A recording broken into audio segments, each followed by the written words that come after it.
1 of Friday Night Sports Extra. Week 2, much better than Week 1. And we're thankful for that, the weather cooperating this go-around. We've got a bunch of games tonight. It's better in more ways than one. Tonight we got high school football, college tomorrow, and NFL on Sunday. A full weekend of football.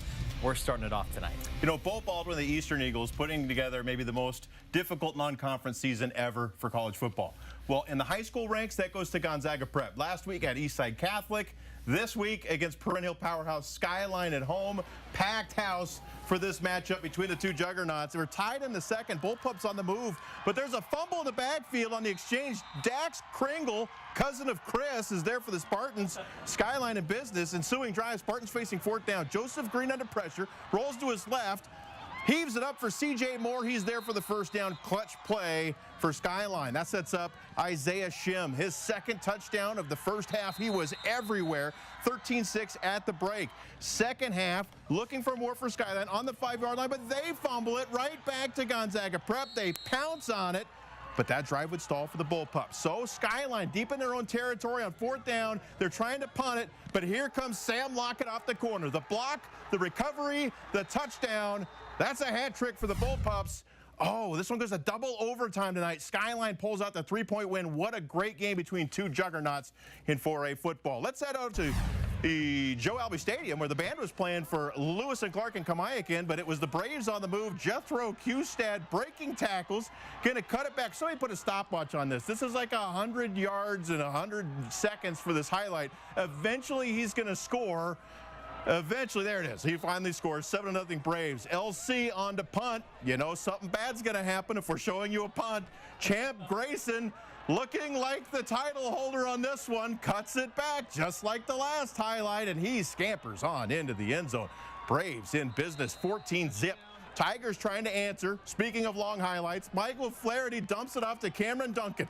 He's going to break a tackle. He's going to cut up the sideline, picks up a block right there, boom. He's going to be gone on the 50-yard line. He's going to break another tackle, and nobody's going to catch him. Are you serious? Oh, wait, they did. They caught him at the 1-yard line. Oh, no. But you know what? It doesn't matter because LC's going to punch it in. And let's go ahead and go to the score. Unfortunately, they didn't punch it in because 42-0. Get caught at the 1, can't punch it in. Braves win it big. Keith Osso dropping a cousin of Chris Kringle. I'm not sure how the show gets any better from that. He did that in highlight number 1. So highlight number 3, we're going to go out to the Valley. We've got a cross-border matchup here. CV taking on Lake City. Great crowd on hand for this one, too, as it should be. Ryan Rico punting for CV, and that's when the fun starts. T-Wolves muff the punt. Bears recover, leads to a Rico field goal later in the first. Lake City backed up, just trying to get something going, but Jace McCammond, great first name, there for the pick. We're going the other way. CV couldn't take advantage, but later in the quarter, Rico, the BYU commit from 49 yards, bingo. Plenty of leg on that one. 6-0 Bears to the second. Lake City still scuffling. McCammon still balling. Another pick for the senior as CV goes on to take this one. Final score, 43 to Goose Egg.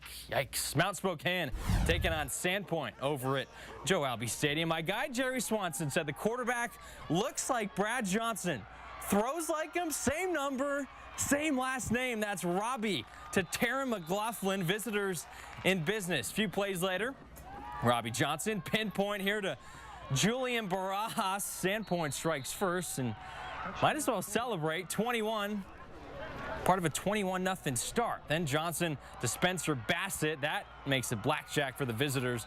They are rolling, but Mount Spokane comes back. Brady Hill up top to Caleb Countryman. Wildcats get on the board. We're still in the first half, and they'll tie it up. Sam Spear around the corner to the house, but Sandpoint comes into Joe Albee and holds on for a 28-27 win.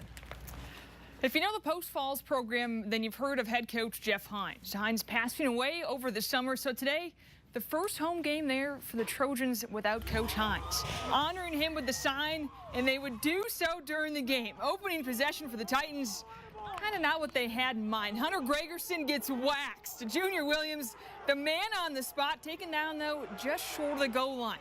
Very next play, Nate Burr fakes it, then finds Mark Haynes camped out in the back of the end zone. It's 7-zip home team. UI had an answer early. Gregerson again. This time hangs on to it. The big fellas helping too. We're knotted at 7s. Later in the first, it's Burr to Jaden Gehring. Turns on the afterburners, runs a whole bunch of yards all the way to the end zone as Post Falls crushes U-High 49-7. Let's head to Lakeside now with the Eagles hosting the Highlanders. First quarter of action here. Kason Hunsacker fakes the feed, then fires it to Nick Anani, I think. Plenty of green space showing off. It's 7-zip home team. More Lakeside now. Caden Wickwire, what the names in this one, keeps it himself, finds his seam tack on another 6 points. Pays for it though, 14-6. Shadle Park would respond. Carson Doyle heaves it to Vinny Epifino. Come on, guys, taking short of the goal line. It's not very nice. His teammates, though, would finish it off. Xavier Wicks, no relation to Gerard. I don't think at least. Cuts the deficit to 1. Second quarter now, still 14-13. Doyle to Ethan Exed. Give him an A for effort. Crosses the plane. Shadle Park survives in this. 35-20 the final. Here at KXLY, we are an equal opportunity shower of highlights. If you play on Thursday, we didn't forget about you. 2 great games last night. In case you missed it, last night at 11, we'll run it back for you. Back to Joe Albee we go. This is Coeur d'Alene and Meade. CDA has a commit by the name of Carson Yankoff to Oregon. Here he is to Caleb Beggerly. Vikings out in front by 3 scores. Meade hangs around. Peyton Laux to Cody Connell, who hangs on for the score, but Yankoff and co, a little too much. He was a part of 8 scores on the day. Here's another one as CDA rolls 57-31. Cheney and North Central, second part of that double dip last night. Blackhawks first on the board. Charles Johnson takes the handoff, makes the move outside, and then throws up the peace sign. He is out. 53 yards to the house as Cheney makes it 7-zip. North Central responds. Matt Mickey to Connie and Charlton, ties it up. NC would later add another score, but Cheney takes this ball game 22-21.